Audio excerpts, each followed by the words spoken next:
नमस्कार, शिवव्रत Singh children academy से मैं ज्योति त्रिपाठी आप सभी का हिंदी की इस ऑनलाइन कक्षा में एक बार पुनः स्वागत करती हूँ। बच्चों, काव्यखंड के अंतर्गत हम लोग कैदी और कोकिला कविता को पढ़ रहे हैं, उसका अध्ययन कर रहे हैं। कैदी और कोकिला इस कविता में हमने 2 पद्यखंड पढ़ लिए हैं। उसके आगे के जो पद्यखंड हैं उनके विषय में हम आज इस वीडियो में चर्चा करेंगे। आप सभी इस बात से अवगत हैं कि प्रस्तुत पाठ में ब्रिटिश हुकूमत की जो शासन व्यवस्था ब्रिटिश सेनानियों द्वारा भारतीय सेनानियों पर जो अत्याचार, शोषण और अमानवीय व्यवहार किया जा रहा था, यह कविता उसका साक्ष्य प्रस्तुत करती है। प्रस्तुत कविता के माध्यम से हम इससे अवगत होते हैं कि प्रस्तुत कविता में किस प्रकार से कवि ने उस समकालीन परिस्थिति का वर्णन किया है जिस समय अंग्रेजों की हुकूमत थी। भारतीयों को किस प्रकार से मानसिक और शारीरिक यातनाएं दी जाती थी, इसका साक्ष्य, इसका प्रमाण इस कविता से मिलता है। इसी क्रम में कविता की जो अगली पंक्तियां हैं, आज हम पहले उसका वाचन और फिर कठिन शब्दों के अर्थ के साथ साथ भावार्थ और काव्यगत सौंदर्य से भी अवगत होंगे। तो आइए शुरुआत करते हैं। कविता की पंक्तियां कुछ इस प्रकार हैं। काली तू रजनी भी काली, शासन की करनी भी काली, काली लहर कल्पना काली, मेरी काल कोठरी काली, टोपी काली कमली काली, मेरी लौ श्रृंखला काली, पहरे की हूँ कृति की ब्याली, तिस पर है गाली ए आली। प्रस्तुत पंक्ति क्षितिज में संकलित कैदी और कोकिला शीर्षक से उद्धृत है, जिसके रचयिता माखनलाल चतुर्वेदी जी हैं। प्रस्तुत कविता में कवि कोयल के माध्यम से अपने भाव को व्यक्त करते हुए कहता है कि हे कोयल, काली तू रजनी भी काली। रजनी का अर्थ रात्रि से है।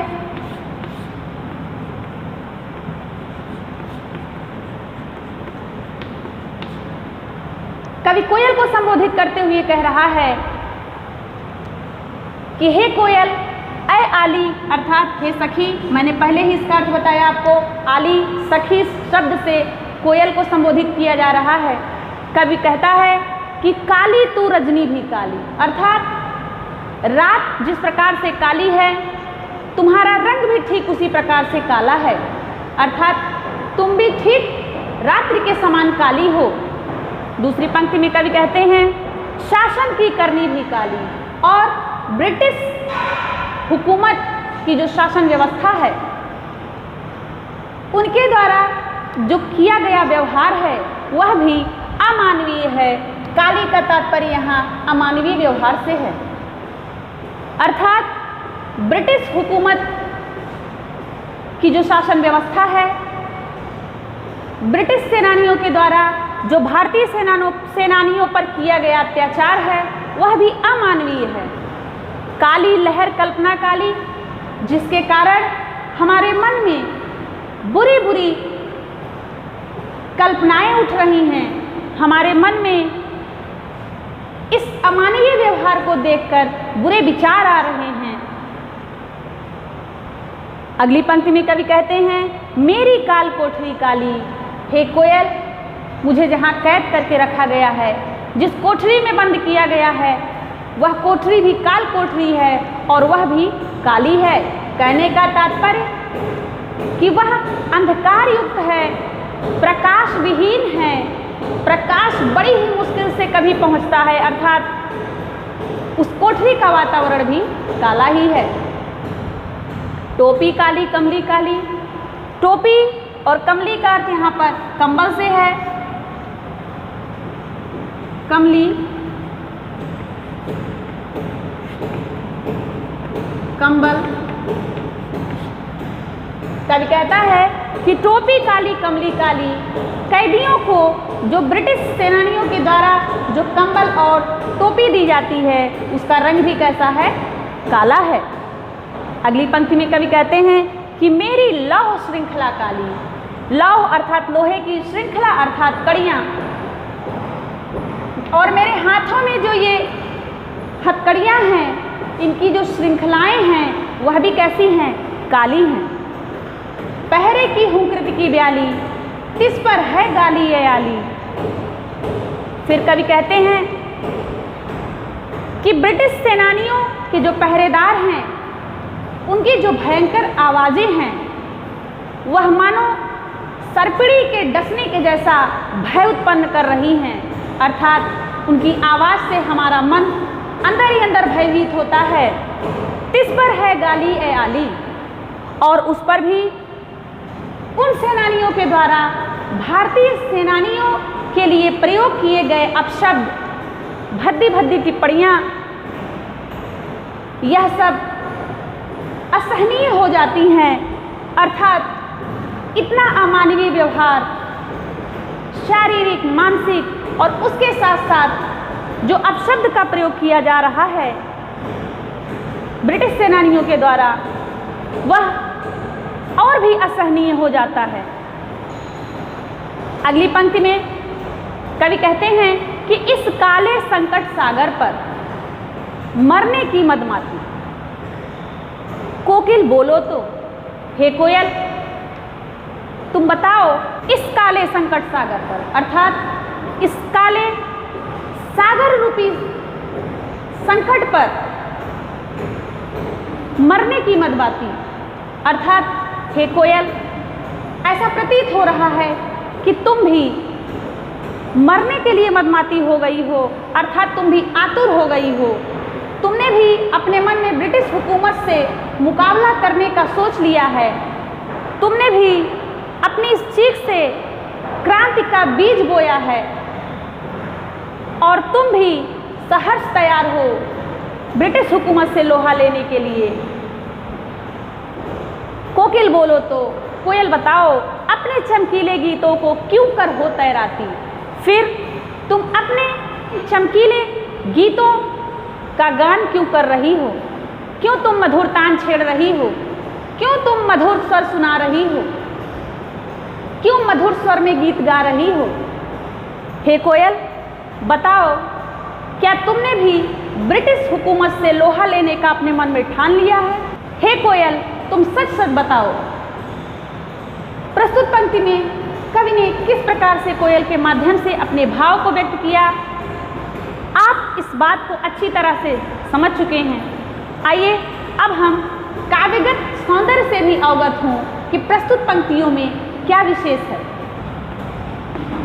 विशेष प्रस्तुत पंक्ति में कोयल के माध्यम से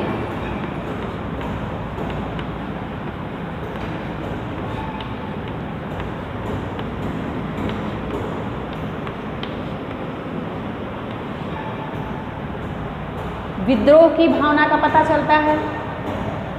दूसरी पंक्ति में यदि हम देखें तो भाषा अत्यंत ही सरल, सहज व सहज है।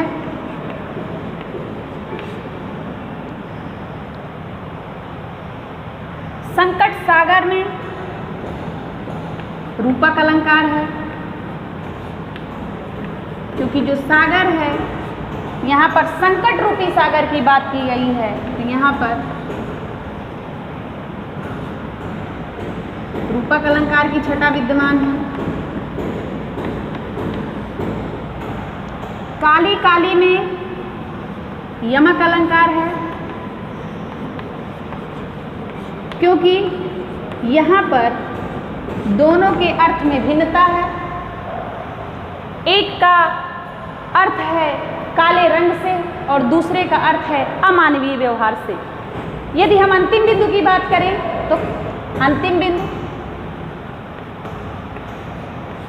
काली शब्द की आवृत्ति से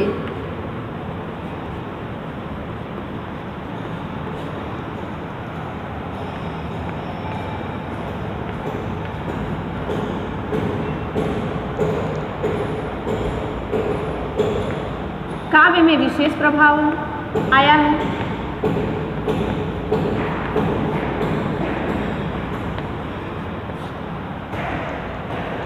तो इस प्रकार से आपने देखा कि प्रस्तुत काव्य की पंक्तियों में कवि ने कोयल के माध्यम से विद्रोह की भावना व्यक्त की है।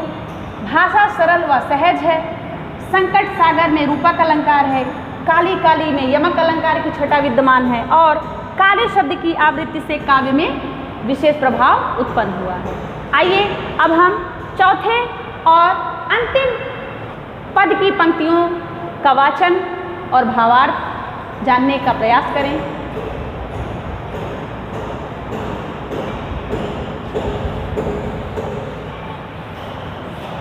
अब हम चौथे और अंतिम पद की पंक्तियों को देखेंगे।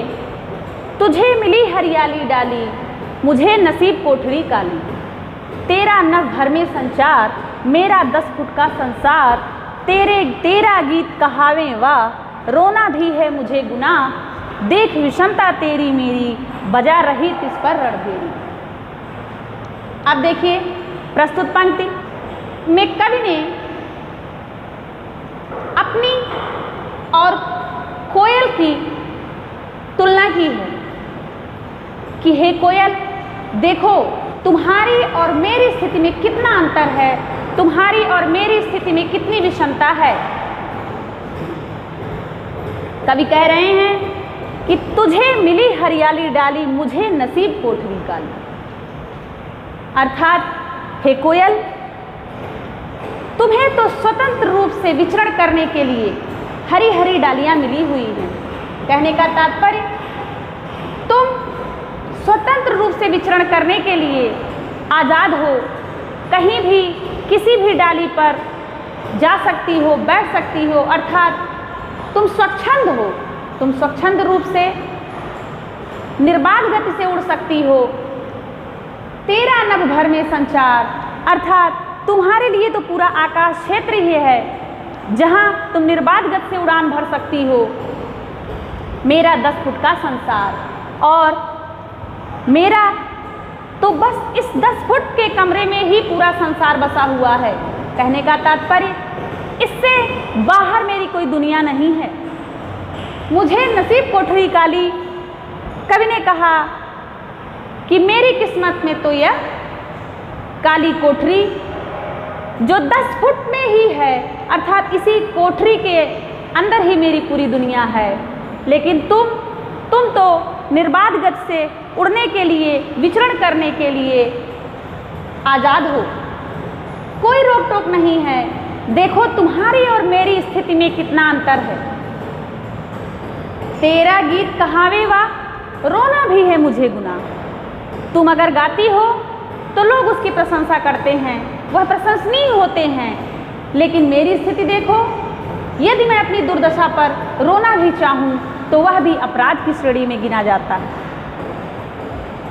बजा रही तिस पर रणभेरी, और तुम अपने इस मधुर गान से ऐसा प्रतीत हो रहा है कि तुम बिगुल बजा रही हो। रणभेरी अर्थात युद्ध के लिए जो वाद्य यंत्र बजाया जाता है उसे रणभेरी कहते हैं। कि ऐसा प्रतीत हो रहा है कि जैसे तुम युद्ध का बिगुल बजा रही हो अपने स्वर के माध्यम से, मानो तुमने ठान लिया है कि तुम भी ब्रिटिश हुकूमत से लोहा लेकर ही मानोगी। इस हुंकृति पर अपनी कृति से और कहो क्या कर दूं। तुम अपनी राग से जो छेड़ना चाहती हो, जो बताना चाहती हो, जो कहना चाहती हो, जो संदेश देना चाहती हो, बताओ मैं इस जेल के अंदर जो कि एकाकी और अशांत हूँ, मैं यहाँ से क्या कर सकता हूँ। हे कोयल, तुम बताओ कि मैं तुम्हारे इस गान पर ऐसा क्या कर दूं, ऐसी कौन सी क्रांति का बीज बो दूं जिससे समाज में, जनता में, प्रत्येक व्यक्ति के मन में क्रांति का सूत्रपात हो। अगली पंक्ति में कवि कहते हैं कि मोहन के व्रत पर प्राणों का आंसू किसमें भर दूं, हे कोयल। मैं महात्मा गांधी जी के इस आंदोलन में, यहाँ पर जो मोहन शब्द लिखा गया है यह महात्मा गांधी जी के परिप्रेक्ष्य में है। तो हे कोयल, मोहन के व्रत पर प्राणों का आंसू किसमें भर दूं। हे कोयल, तुम बताओ कि मैं महात्मा गांधी जी के इस आंदोलन में किस प्रकार से अपने प्राणों को न्यौछावर कर दूं, मैं किस प्रकार से अपने प्राणों की बाजी लगा दूं, या इस क्रांति में मैं किस प्रकार का सहयोग करूं, क्योंकि मैं तो इस काल कोठरी में हूं, मैं यहाँ से क्या कर सकता हूँ। हे कोयल बताओ। कोकिल बोलो तो हे कोयल बताओ। आपने देखा कि प्रस्तुत पंक्ति में कवि ने किस प्रकार से अपनी मनोदशा का वर्णन किया कि कवि कितना अशांत है और ब्रिटिश हुकूमत की शासन व्यवस्था के प्रति कवि के मन में कितना आक्रोश है। इसका साक्ष्य आपको प्रस्तुत कविता की पंक्तियों को पढ़ने में मिलता है कि वास्तव में कवि के मन में आक्रोश की भावना व्याप्त है। आइए अब हम भावार्थ के बाद काव्यगत सौंदर्य से भी अवगत हों कि प्रस्तुत पंक्तियों में क्या विशेष है।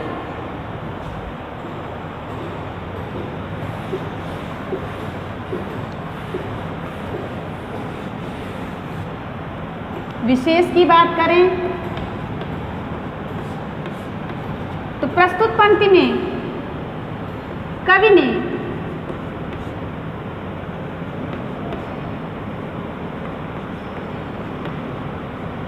कोयल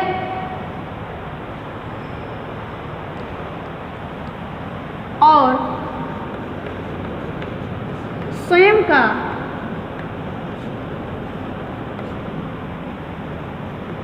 तुलनात्मक रूप प्रस्तुत किया है।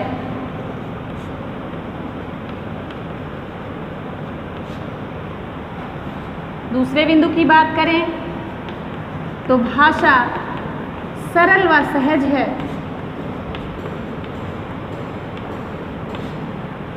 तृतीय बिंदु की बात करें, कहो क्या कर में अनुप्रास अलंकार की छटा विद्यमान है। कहो क्या कर में अनुप्रास अलंकार की छटा विद्यमान है क्योंकि यहाँ पर का वर्ण की आवृत्ति है। अगले बिंदु की बात करें तो मोहन शब्द गांधी जी के परिप्रेक्ष्य में है।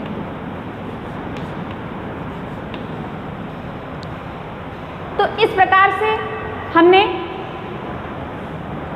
कविता की पंक्तियों का वाचन, शब्दार्थ और भावार्थ के साथ साथ हमने काव्यगत सौंदर्य को भी जाना। हम उम्मीद करते हैं कि प्रस्तुत प्रकरण आपको पूरी तरह से समझ में आ चुका होगा। तो आप लोग इस वीडियो की मदद से कविता का भावार्थ समझने का प्रयास कीजिए।